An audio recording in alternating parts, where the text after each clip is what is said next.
So this is the sixth message in the 8 Gifts of the Resurrection series. And I have to tell you, this message has been weighing on me all week. I mean, some messages are harder, some messages are easier. You know, you're trying to compose things with a flow and everything. But this one was really like weighing down on me. And the reason is because I know what Jesus is going to ask of us in this message. It's what he asked us. It's what he prayed for us in his prayer that we just read in the gospel reading. He's going to ask his followers, every follower on earth, to be one. To be one, like Jesus and the Father are one. And not just in some sort of vague way, like we're all Christians or whatever. That's not the way Jesus and the Father are one. It's like they're really one. They're really united. They have a sense of unity, even though they're separate persons in the Trinity. And the reason this weighed on me so much is because there is a lot that divides us. If we just stop and think about it for a moment, you got your Republican Christians and your Democrats. You got nature lovers and you got tech lovers. You got healthy eaters and you got fast food lovers. You got the gun owners and the gun banners. They're all Christians. You got the climate activists and you got Christian coal miners. Even the way we live and the way we read the Bible and interpret it, there's a lot of variation there. And people are passionate about all these things. And these things that I mentioned, they're not surface level disagreements. They go deep. They're part of our identity, our upbringing. They're part of the pain and the passion of our lives. And they bring us energy when these things come up, these divisions, because they are so important to us. And that's why I just felt a great sense of weight as I was getting this sermon ready. I thought, wow, I'm really going to be treading on some very places where people have a lot of passion and emotional energy. And I prayed a lot about my sermon too. I worked hard to try to walk into this place gently, because there are things we're passionate about. And it's not just like if you got political differences or differences in how we care for nature or take care of your health or guns or climate or whatever. Those aren't little things, right? You think that you have a particular way of looking at whatever the issue is, and you're a thoughtful person. I know this about all the people here. You're like thoughtful, considerate people who genuinely want to do the right thing. And yet you end up on the opposite side of some issue of someone else who is a thoughtful, contemplative Christian who wants to do the right thing, but you end up on the opposite side. And sometimes the opposite side is a place that turns your stomach. And how do we address this? How do we move forward with this as Christians? Because they're real issues. And of course, they happen even in the church. And Jesus knew that. And in his final hours before the cross, he prayed for us. Literally, actually, he wasn't just praying for his disciples. He said that. He's praying for everybody who believes on account of their word. And here we are. He prayed that they may all be one, just as you, Father, are in me and I in you. The glory you have given me, I am giving to them, that they may be one. Jesus doesn't just pray for tolerance or agreement. He's praying for oneness among his followers. How is that going to come about? What kind of energy could bring oneness across the followers of Jesus over the serious lines that divide us in the way we look at the world or society or life? Jesus says, the glory I have given you, the glory you have given me, I have given them, that they may be one. Jesus says he's giving us his glory, and that's going to be the energy, the means that's going to drive and enable the oneness. Because it's not like people weren't divided in Jesus day 2. There's always been division. So it's the glory that the Father gave the Son and the Son gives us. But what is that? What does that mean? That's where we have to go next. What is glory? And glory is one of those words that has a lot of, has a wide domain of meaning. It kind of, it slides all over the place, like love and grace. They have a lot of different meanings. But we're going to go with the Hebrew word for glory is kavod. And it really has to do with heaviness, weightiness, that holy sense of the presence of God. So when God's glory came down and filled the tabernacle, that portable worship tent, when that happened, the priests could not stand. When Isaiah was given a glimpse of God's glory, he cried out, "Woe is me, I am undone." After witnessing the miraculous catch of fish, Peter told Jesus, what did he say? Did he say, "Wow, that's awesome"? He said, "Go away. I am a sinful man." Because that presence of holiness, that glory of God, it undoes us. It hits us in hard ways. It destabilizes us and disconcerts us. In the story of Job, you probably remember, maybe the story of Job, he had a lot of horrible things happen to him. And finally, he said, you know what, if God showed up to me, I'd have some questions for him. Man, he's got something to answer to. And you know what happened when God showed up? Job shut up. Because the weight of the holy presence was there. I don't know if you ever walked into a darkened church at night when it's empty, but it's a little, there's even that, I think. When I come in here at night and it's alone, I get a kind of a presence, because we're all here together and stuff, but this is a place of deep worship, and there's a holiness about this building, I think.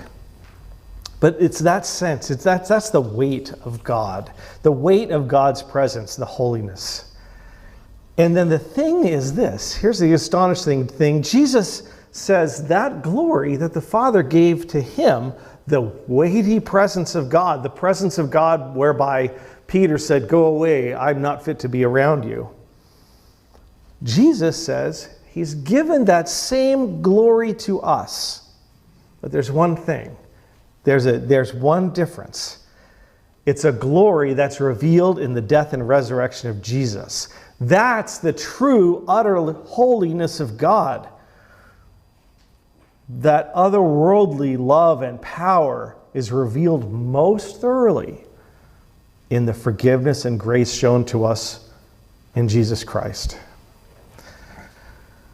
Now, because of what Jesus has done for us, how he's revealed the true nature of God to be loving and forgiving through his death and resurrection, the glory of God doesn't make us shrink back in terror because of our unworthiness. Jesus says it should draw us together. This glory of holiness of God that has forgiven our sins and called us into his family, it should draw us together. It doesn't crush us, it binds us now. It doesn't just undo us like Isaiah or like Peter. It remakes us. It remakes our self-image, our relationships, the way we look at our entire lives. God's glory means that God is here and God is at work. And as David said, it's through us now. God gives that glory of Jesus to his followers. I feel like there was so much that could be talked about. I really did. Every once in a while you run across a letter from somebody, and we don't write letters anymore like this, but you'll occasionally see somebody begin their letter saying, I apologize that I did not have time to write a shorter letter. Because it takes a long time to take a lot of meat and squeeze it into a little package. And that's what I felt like I had to do today, because I know we love each other for sure, but I think that unity would be tested if I preached a 3-hour sermon. So I will not be doing that.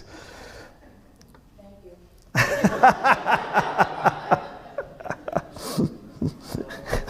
But we'll have a stretch break after 45 minutes. I'm kidding. I'm kidding. So as I was walking around and struggling with this sermon, I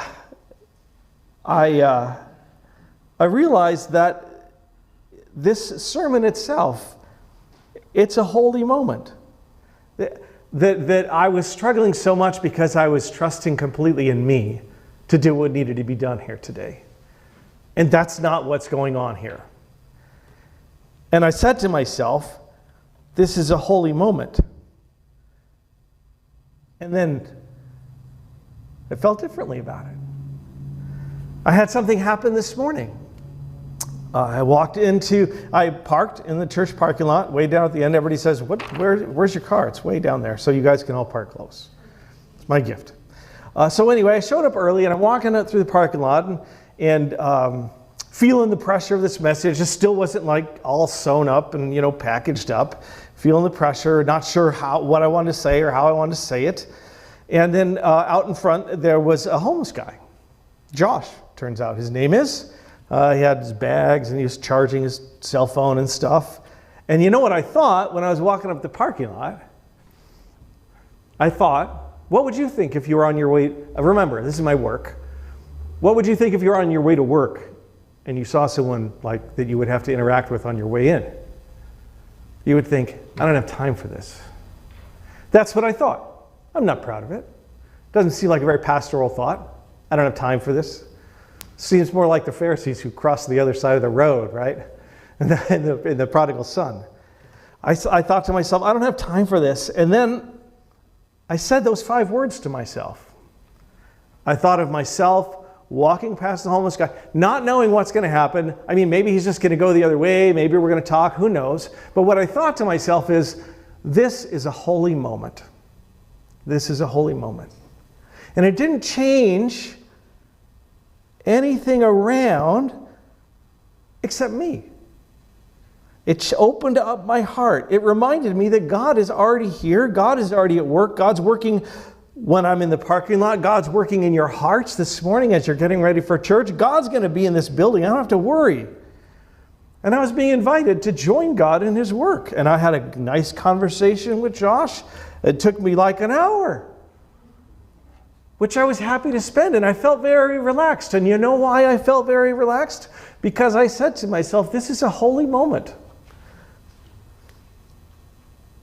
Intellectually, theologically, we know every moment is holy because God is everywhere, right?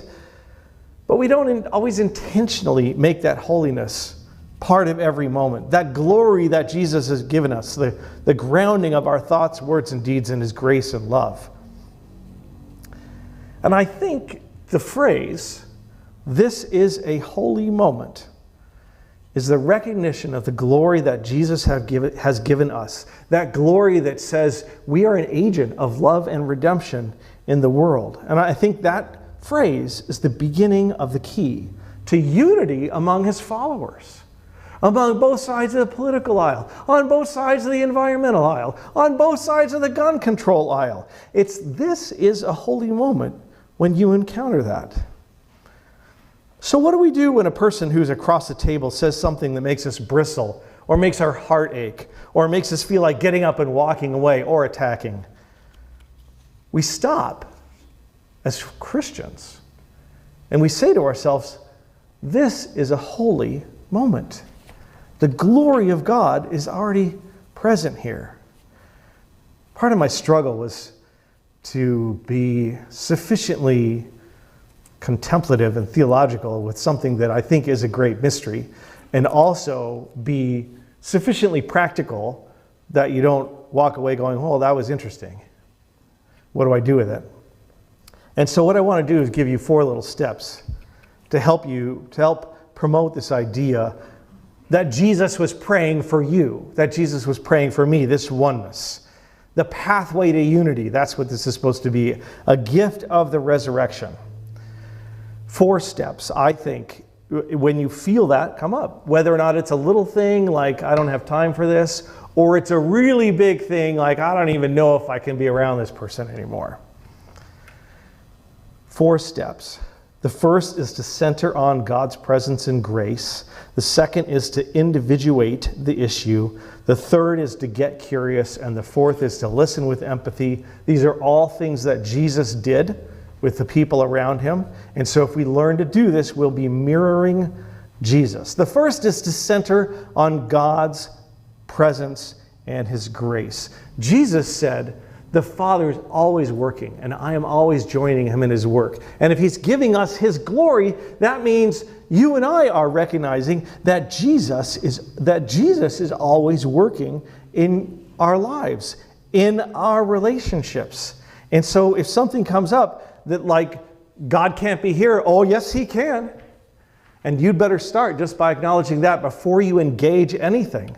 Center on God's presence and grace. Don't start with words. Don't start with a response. Just start with God is here. Start with, and this is hard, and this is why I was like, I don't know if I'm going to stand up in front of everybody and say this, but if you're ready to get up from the table, you just sit there and you go, this is a holy moment. And because all those little conflicts are a microcosm of the one that Jesus entered into when he became flesh and dwelt among us, which is the holiest of moments. And what's the holiest of moments? What is it? Is it Jesus feeding the 5,000? That's great. Is it Jesus saying, love your neighbor as yourself? That's great. No, the holiest of moments is on the cross, where Jesus sat with the division between us and God and absorbed it on himself. And so when these things come up in your conversations, in your life, with people around you, the first thing to do is just stop and say, this is a holy moment right here. It's not a moment to run from. It's not a moment where the devil's coming in to get you. It's a holy moment. It's a hard moment, but it's a holy moment. So the second thing is to, as you're talking to people, remember to individuate. Now that's a big word, individuate. But what it means is just see them as a person, an individual. They're not a viewpoint. It's none of the things that we identify as large-scale movements are monolithic. Everybody has different reasons, different stories, different pathways by which they arrived at the beliefs that they walk by. And so the first step is to say this is a holy moment. The second is to say this is a single person. This is a holy moment. This is a single person. So one of my daughters was involved in the Black Lives Matter protests. She went to the protests. She got tear gassed. She walked down the center of freeways to block all the traffic. This is not something I would counsel her to do. It's not, I don't want to get into the actual questions of it, but the thing is, I mean, we even had a discussion about whether or not it's okay to vandalize a store, throw a brick through a window of something in protest of some injustice. And I don't know if she still thinks this, but she thought it was probably okay to do that for a large-scale store like Target, but she wouldn't do it for a mom-and-pop store. That was a hard moment for me, because I'm a big believer in private property and things like that. And the idea that she might think it's okay to throw a brick through the window of a Target was really hard for me. But she's my daughter. I can't just leave. I can't just say, you know what? I can't just say you're not part of our family anymore if you think that, right? She's my daughter. I have to stay with her in the tension of what we disagree on. And brothers and sisters, we are a family. We are the family of God. We sang brothers and sisters, right? God has put us in a family. And so the division, we can be divided on what we think about things, but we can't be divided in the love that we hold for one another. And again, I'm going to say this like 5 times. This is really hard for me to say because I know there's people here who are really passionate about things, different issues, and I'm just saying what Jesus said. He's praying that they may be one, and I'm trying to figure out how to get there. So we center on God's presence and grace. This is a holy moment. We center on individual people, their lives and their stories. So that's the first two.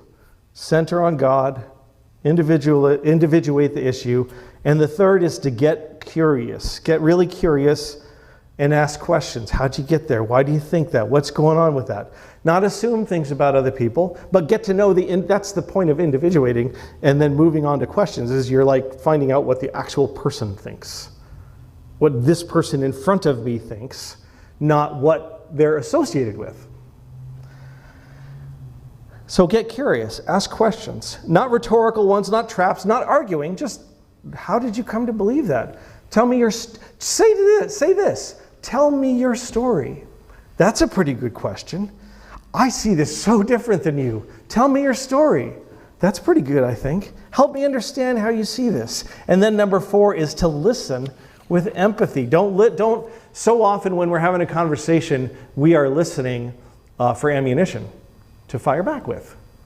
We're trying to poke holes in the story and their thinking or whatever. Just listen with empathy. Understand what it might be like to live their lives and listen for their pain. Listen for their story. Let their experience matter to you. Now that's not going to solve everything. I know. I don't think everyone's going to walk out of here and the gun lover is going to be hugging well, actually they should. the gun banner and the gun hunger should hug and just say, holy cow, do we see this thing differently? But I still love you, brother. Holy cow, do we see these things differently? But I still love you. And that's hard. I know it's so hard because policies and laws and things, they have real consequences in real people's lives. And when those things trickle down into your life, you become really passionate about it. And you can't see how other people could see things the other way. But Jesus prayed. And what did he pray? That you'd all have all the same experience? No, we're all different. He prayed that we can be one. And it's hard. And it doesn't always feel triumphant. Sometimes it's even kind of begrudging, doing it because that's what Jesus said to do. But let me tell you a little story about a man in a garden who prayed, I'd rather do something else if I could. But if this is the only way to save people, if this is your plan, Father, I will do it. And maybe that's just the prayer you need for someone with whom you feel a separation today. If there was some other way, could I please do it? But because Jesus says it, and you can even scream it, and only because Jesus said it, I will hug you and I will tell you I love you, even though I really disagree with you. So when division comes, emotions arise. I really think the start of the whole thing is just to pause and recognize that when division comes, this is a holy moment. This is a Jesus moment. This is a moment where the glory that the Father gave the Son and that the Son has given to you can shine into the relationship. It's a holy moment. Let's pray. Father in heaven, I know 20 minutes doesn't solve everything for everybody.